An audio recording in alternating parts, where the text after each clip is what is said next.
Materials provided by Clay House Art.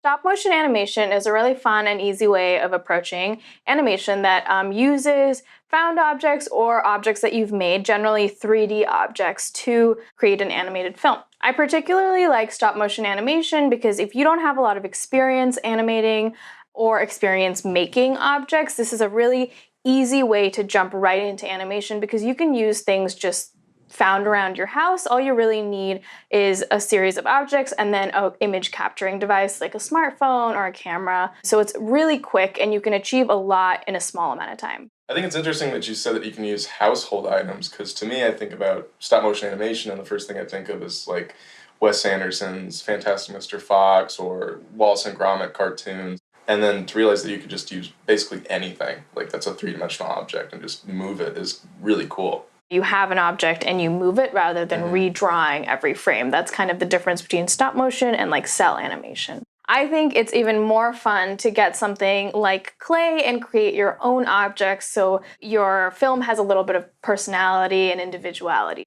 In the past, with the air dry clays that I've used, I found that they always crack once they dry. They kind of come in like not great colors. I remember being a kid and my mom would always look for something for my brother and I to do, like crafts-wise, and we were always trying like new clays. So we've tried like it all. And so I have like no idea really what a good brand of air dry clay is. We can start off by talking about this type of clay, which is the resin clay. You can mix the resin clay and create new colors by mixing the two colors together. I thought the cream clay was really cool. It really does feel like exactly like frosting. Yeah, it's so airy and like fluffy.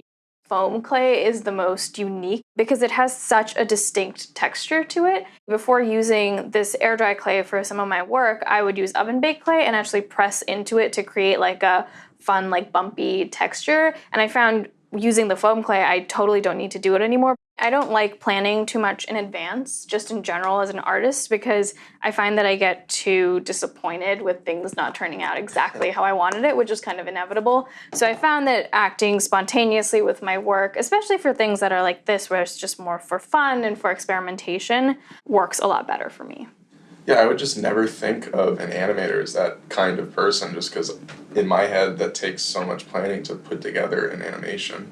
Yeah, the great thing about stop motion animation is like the objects you're making matter less than how you move them or like, you know, how you're using them in the animation. So it's really fun to just like mindlessly create a bunch of objects that you think will look cool on screen, but then you can manipulate them to give them even more life and character. What I have here is I have a tripod arm and it's in this S-curve because I want my iPhone stabilized on it, but I also want the iPhone to have the camera pointing down and the screen pointing up so I can see what I'm animating. Tripod arm is really inexpensive. Make sure that your camera is stable because you don't want the camera moving between each photograph. Then I have a colorful piece of paper taped to my table. You can use a patterned piece of paper. You could even use a white one if you want, but I found that just a colorful one gives it just like an extra pop.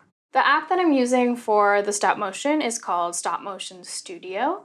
There are stop motion versions for both the iPhone and Android phone, and they're both, you can find free apps for both types of phones. When you open the app, this is the screen that you get. What you want to do is you want to tap New Movie. Sometimes things will come up, you can just hit dismiss, and it'll prompt you, so it'll say tap here to add some pictures. And then you'll see your live view. I'm going to start my animation by just taking some photographs of the blank background. That's just how I personally want to start my animation. And I think it's nice when you have a film to just start with a little bit of a like pause and then get into the motion so your eye has some time to adjust. This section right over here, you won't notice anything really happening right now, but what it is, it's called onion skin, which gives you a transparency. So basically when you take a photograph of your first frame, you can pull down the onion skin so then when you are adjusting for your second frame, you can see a little bit of a ghost image of the photo you just took, so you know how much it's moving. I'm going to try and stabilize this because the tripod arm is like a little bit wobbly and I want it to be as stable as possible between each photo. I'm going to take maybe like 6 photos What I'm trying to look for before I take every photograph is that the frame looks exactly how I want it. I don't want to see my fingers in. So it's really important to not only be looking over here, but mostly to be looking over here at this screen. For the onion skin, you can get a better look at what that shows you right now. So when I move this guy, you see how there's like a little bit of a ghost of the previous image. A rule of thumb that I like to keep is that your motion, like your new frame, should always be touching or overlapping where the previous frame was. That ensures that your movie is nice and smooth and slow. Not slow like boring slow, but just so that is you like your movement just doesn't happen in like a second. This is a really good amount of movement. It's touching, it's just a slight, shift in the direction you're going. This would be way too much. I don't want to see like two separate. If you want the movement to be nice and smooth, that would be too much of a movement. It is overlapping, so it's fine, but my personal preference is just the smaller the movement, the better.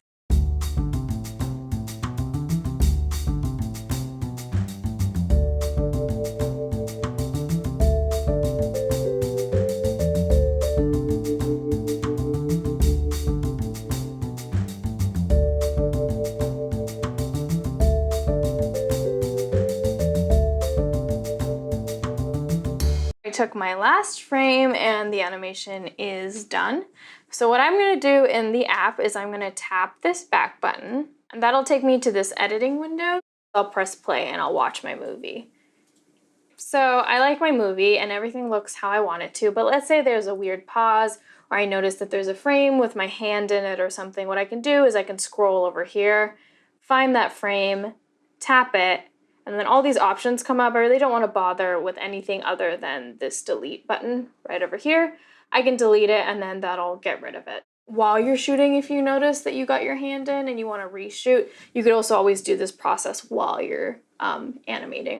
Right now I like my frame rate. It's at 12 frames per second, but if I wanted to change it, I would tap that gear, then I would tap this button right over there, and it takes me to this, and I can change how fast it's going. So over here, it'll tell you how many frames per second, and over here, it'll tell you how long your film is. I'm gonna tap out of the editing window by hitting that back button. It takes me here, right over here, the square with the arrow, and that's how I export the movie. So it'll give me a bunch of options, but I always just choose export movie. That's the simplest way of just getting it as a video file in your camera roll. I think that's the easiest way of putting it on Instagram or Facebook. And it's a good high quality video. So I'm gonna do export movie and then I'll do save video and that's where it'll put it in my camera roll. I can also just automatically like message it to someone, put it on Facebook, whatever. But I just like to have it in my camera roll so I can do whatever with it. It'll export and then once it's back here, it'll be in your camera roll. And that's basically it. And now you're done with your stop motion animation.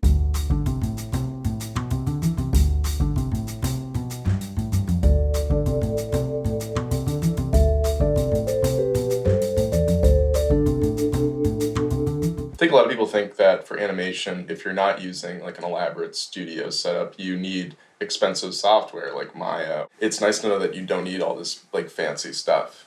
Yeah, it's really, really accessible, and I think it's a great way of just teaching yourself what animation is. And then from that, if you want to move into those fancy softwares, but this is a great way of just using what you have and exploring and learning in the comfort of like your own home.